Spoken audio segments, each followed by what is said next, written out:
Hello, everyone, and it's delightful to sit down here and into this posture that's so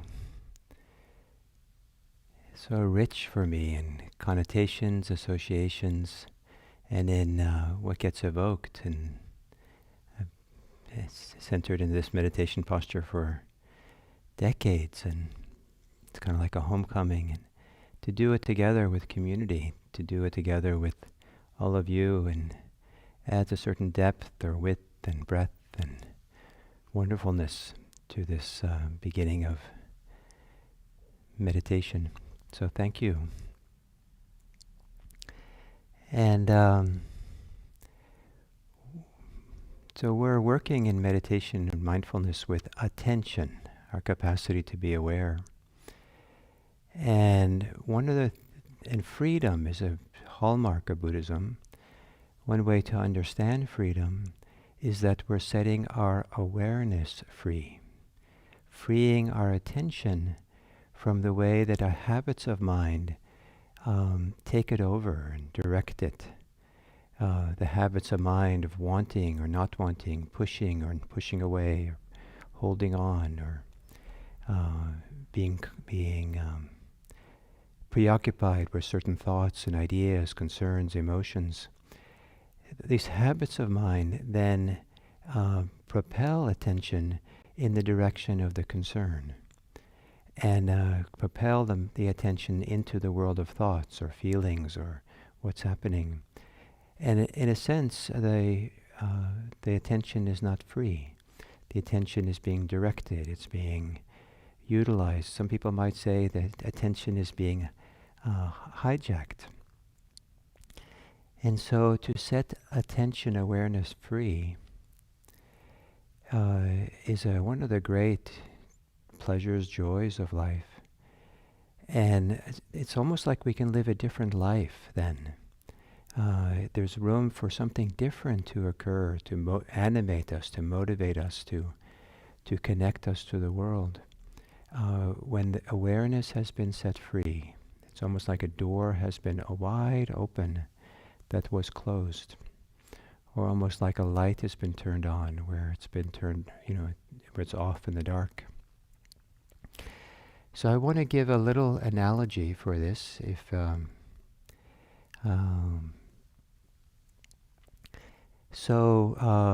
person lives maybe in a very crowded room for a long time, maybe a hoarder and it's almost no space in the room to walk around in, perhaps that and then if a person walks out into a very large room, comfortable, nice, safe-looking room, where there's lots of space. There might be things, furniture and chairs and different things there. But immediately what becomes obvious is how much open space there is. And in fact, for most rooms, there is more space than there are things in the room. And if we're only focused on the things, then sometimes we can miss the open space. I've been in places where there's high ceilings, and here at IMC there's a very high ceiling over me. And it's easy to spend a long period of time focusing on what's at eye level. And but to look up and see the high ceiling, these places, kind of creates space, creates room, opens things up in a certain way. And so it's possible to shift one's attention from the objects in a room to the space in the room. In the same way, it's possible to be claustrophobic in one's own mind and be maybe an equivalent of a hoarder of the mind, just collecting things and wanting things and fantasizing and going, one fantasy, one thought train overlapping with the next, and with, almost breathless between them. And it's possible then to open the metaphorical inner eyes, or a sense of awareness. We can open it up. We can look around, and we see that there's actually more space in the mind than there are objects. There's more space in our capacity for awareness, the field of awareness, than there is the things we're preoccupied with or caught in. And if you can look around a little bit in your mind to see the space, the openness, some people might experience the stillness in the mind, a quiet in the mind, or a silence in the mind rather than space. And there's actually, together with the objects in the room, there is the space. Together with the concerns we have, there's also space, there's also silence, there's also stillness. And to let awareness relax into that, to take that in and see that in that space, in that stillness, there is a freedom. And awareness there can find its freedom where it isn't being directed as much. And the sweetness of awareness set free. So, assuming a meditation posture,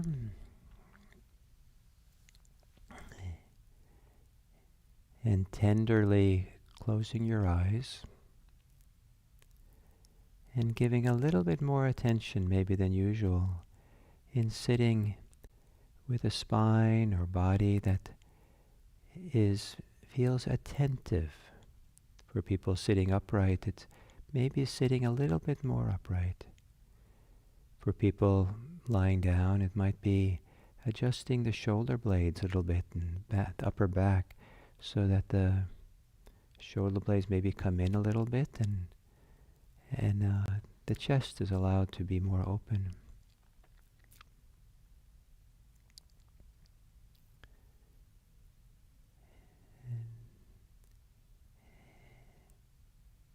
And then become attuned to the body's experience of breathing, aware from the inside out.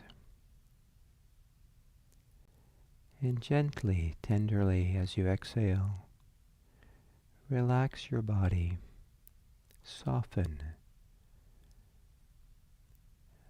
Maybe letting there be a gentling of your body, together with keeping the alertness of the body.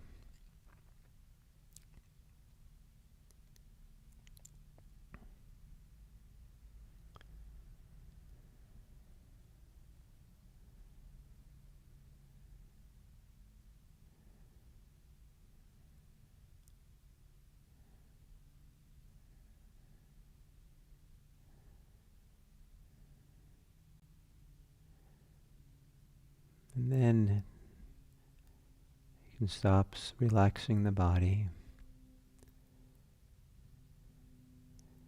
But as you exhale now, see if you can relax the mind.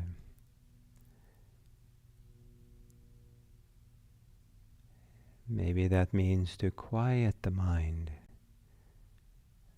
Have your thinking becomes quieter, slower, calm thinking.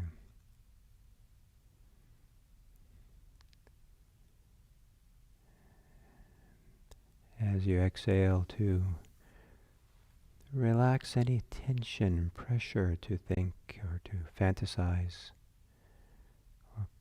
or any other way the mind is tense or contracted, narrow.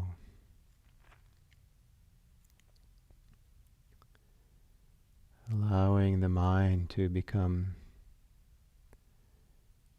wide and open.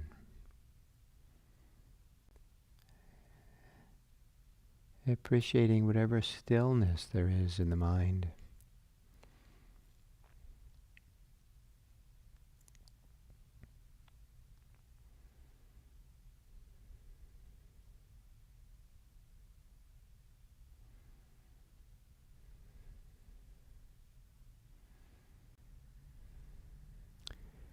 If you throw a rock through empty space, through the air, nothing is disturbed by the rock.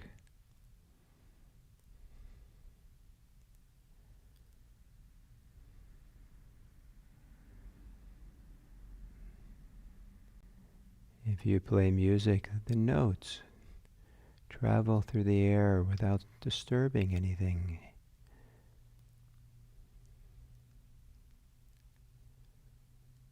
So when we center ourselves in awareness, all kinds of things can arise, thoughts and feelings and emotions. There's nothing we have to do except experience them, allow them to appear and travel through the space of awareness without having them disturb anything, and without us disturbing them, getting involved in them.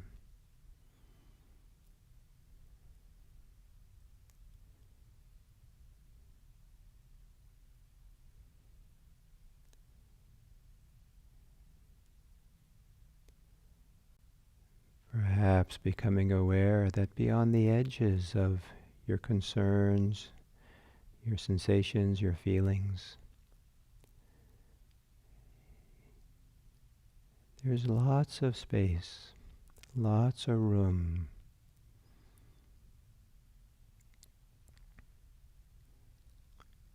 And allow whatever particular experiences arise.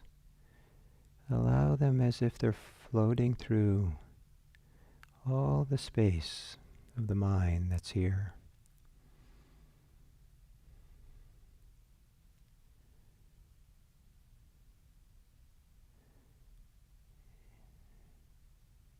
Instead of attention being directed by our concerns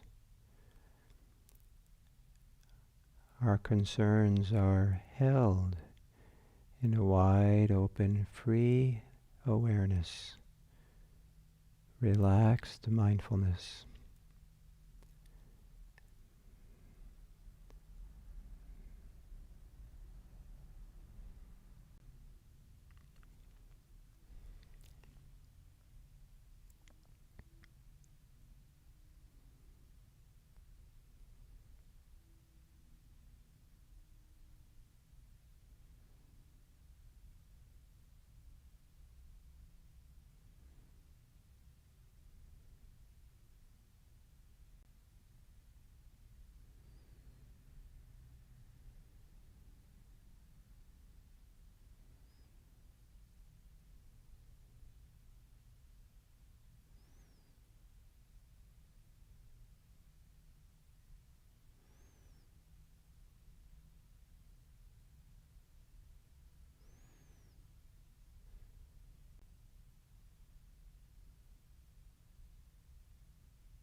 as we come to the end of this sitting, is there some deeper way, fuller way that you can relax? If you are more in touch with your body or your mind from this sitting, more settled, do you have access to some way to relax more fully? Maybe softening, relaxing at your core inside, in your heart or your mind.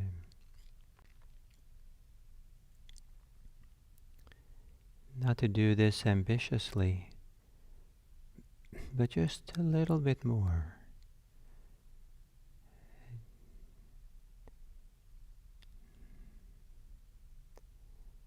And then, if there is some calm or relaxation or settledness, seeing if you can maintain it as we now turn our attention to the people of this world, the animals of this world, all the living beings that we share this planet with, in a sense that we're in a family with. Some of these creatures we share the planet with are distant relatives.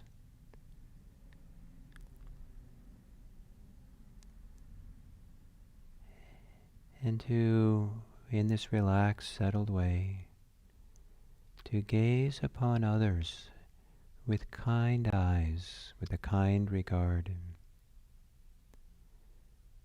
to gaze upon all beings with a generosity of heart.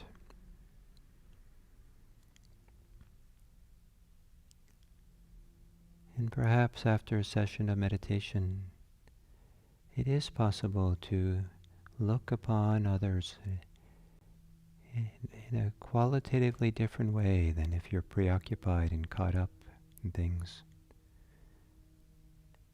Maybe you have access to a simple kindness and well-wishing.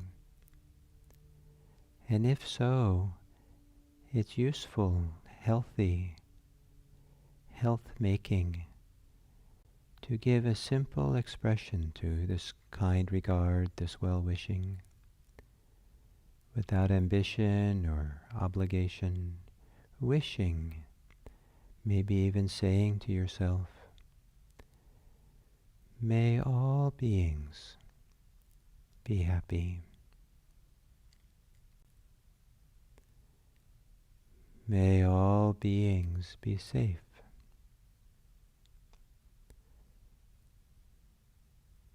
May all beings be peaceful. May all beings be free. And may we live as if we're related to all living beings, because some way or other we actually are. May all beings be happy.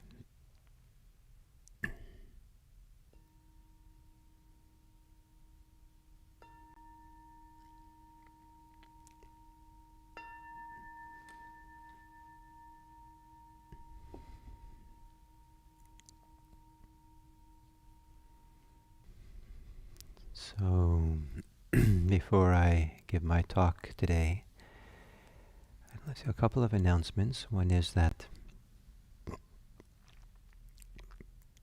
next week I'm going be away, and so Matthew Brensilver will come and teach these early morning 7 a.m. here in California teachings. Matthew's a wonderful teacher, and I think you'll be delighted by his teaching and his presence, and very happy to have him fill in for me. And the other is that our retreat center, the IRC Insight Retreat Center, we were going to open at the end of August, but now we've decided to delay that probably till the middle of November. And the retreats that we were scheduled to do in person now will be online. and which means that we can accept more people.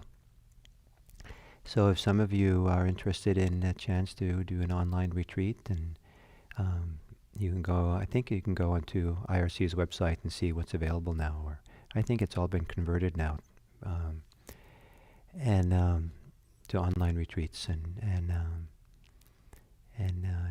these online retreats are quite wonderful. It's one of the surprises of the pandemic is how well how beneficial it is for people to do them. And so anyway, so that's available. So this the last talk on this 5-part series on delusion. It's also the last talk in the now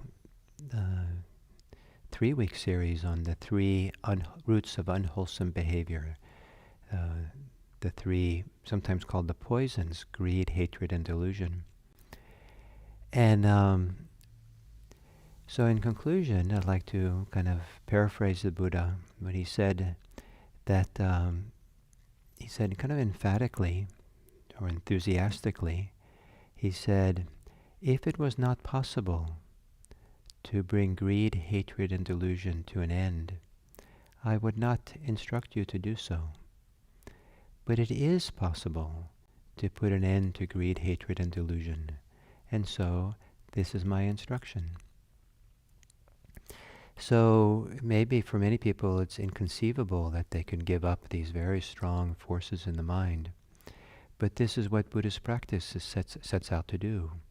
And it's a phenomenally beneficial and dignified and valuable path to be on, to first alleviate, decrease, and then to have an experience of the absence of greed, hatred, and delusion. And that absence then is followed by coming to a time where the tendency to greed, hatred, and delusion comes to an end. And one of the things that's quite wonderful about this is that greed, hatred, and delusion are the roots for all unethical behavior. Or say it differently, all behavior that causes intentional or conscious harm to others and even to ourselves. And it's a phenomenal thing to become a person who has cleansed themselves or freed themselves from these powerful forces, the consequences of which we can read in the newspaper every day, of how people treat each other and the impact we have on others and on the environment and all over. And it's the hope is that there are some people who appreciate the human capacity to become free, and are a model then, or a beacon for others that it's possible to be on this path. Maybe in this lifetime we're not going to go all the way to the complete ending of all greed, hatred, and delusion, but the diminishing of it, and to have greater and greater periods of time when we're free of it before it comes back, is really marvelous. For the Buddha, he teaches what he teaches called the Dharma, and sometimes this Dharma that he teaches is said to be visible here and now, directly perceivable in the present moment. It's not something esoteric and distant, but rather something that's available here. And one of the inspiring ways in which he makes it so available, maybe it's hard to do this, but so kind of, in our lives, is that the Dharma, that when the Dharma is visible here and now, when we have had the experience of greed, hatred, and delusion, and we experience the mind, the heart, free of it, without it. And that distinction between what it's like to have a mind with greed, hatred, and delusion, and what it's like to have one without, that is where we can see the Dharma in a very profound way. But it really takes both. So part of this study of greed, hatred, and delusion is a willingness to see it in ourselves, to admit it to ourselves, to become familiar with all the tricks, all the ways that greed, hatred, and delusion operate for us, not to feel bad about ourselves or be depressed by it, but the more familiar we become, then when it's not there, we're able to recognize that in a clearer way. It's like going from a crowded room full of things, and because we really know what that's like, the experience of an open room that's free of a lot of crowded things just feels so different, and we really appreciate it. In fact, if the room is spacious and clean and peaceful enough, it can feel nourishing and delightful to be in it. And so to be familiar with greed, hate, and delusion, to better appreciate um, and be nourished by the absence of it, that is to see the Dharma here and now. And so it's not understanding, great, profound teachings on emptiness or great states of consciousness or transcendental states, as much as it is this clear kind of ordinary recognition that's possible, the presence and the absence of these things. As we become familiar with greed, hatred, and delusion, and this week the topic is delusion, we begin to appreciate that all of these, and delusion as well, have a common characteristic, and maybe we can call it a common denominator, and that is they all involve clinging or grasping.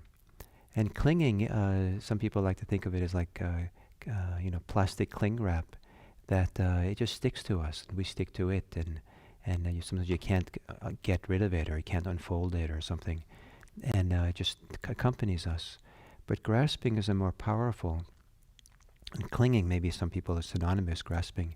When we cling to people with our hands or with our hearts or our minds, we grasp on, we don't want to let go, we claw. Sometimes it feels like we're clawing onto what we want and to other people or something. So all greed, hate, and delusion share having clinging and grasping as part of it. And something we're grasping, something we're clinging to. And the experience of becoming really free is the opening up of that grasping hand. It's the relaxing of the clawing hand. It's the softening of the fist or the resisting hand. There's a deep, deep kind of letting go of a knot inside of us. Deep letting go of a contraction, a coagulation that exists within the field of awareness. And so to move in that direction, to have a sense, oh, this is possible, and to begin to experience this release of clinging, release of grasping, first in small little experiences in life. Even the smallest letting go, relaxing around something, is a foretaste or partakes in part with the liberation of a Buddha. It's just a matter of degree. And so we're not so different from the Buddha if we begin to appreciate the small degrees in which we live without greed, hatred, delusion, the small degrees in which we can let go of it and relax around it, small degrees we can let go of clinging and grasping. And the appreciating that, seeing that, and valuing it, and valuing ourselves for being on this path, it supports the growing capacity to let go more deeply, to relax more deeply. And it isn't so much we're letting go of things in the world, which some people protest, that, it just means we live a life of radical renunciation, just let go of everything. That there's some value to that for sure. But it's not letting go of things that's the object of Buddhist practice. It's letting go of the clinging to things. It's letting go of the grasping in the mind. And whether or not we let go of things or even people sometimes is secondary. It's that we use our wisdom to know what's best to do there. But it doesn't take much wisdom to appreciate that we're better off not having clinging or grasping in the mind.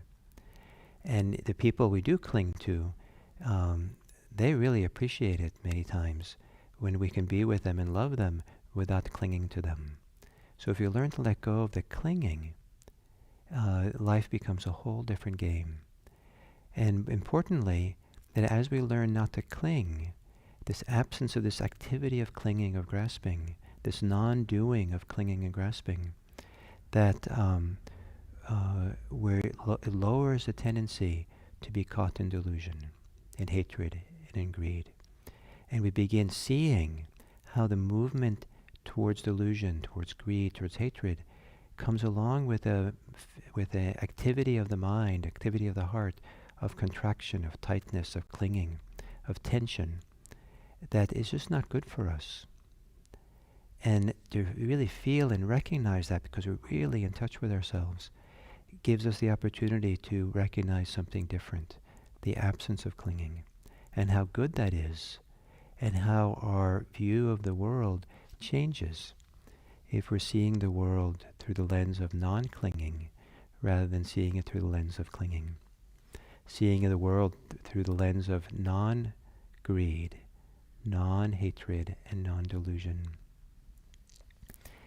It is possible to do this, and it's more valuable to do this than a lot of other human pursuits. More valuable than becoming rich, more valuable than having, I don't know, popularity and all kinds of things. So I wish you much, much happiness and peace and well-being. And I know that the greatest happiness and peace that's available to you will come when you really let go and release the clinging and grasping in the mind, and free yourself of greed, hatred, and delusion. And may it be so.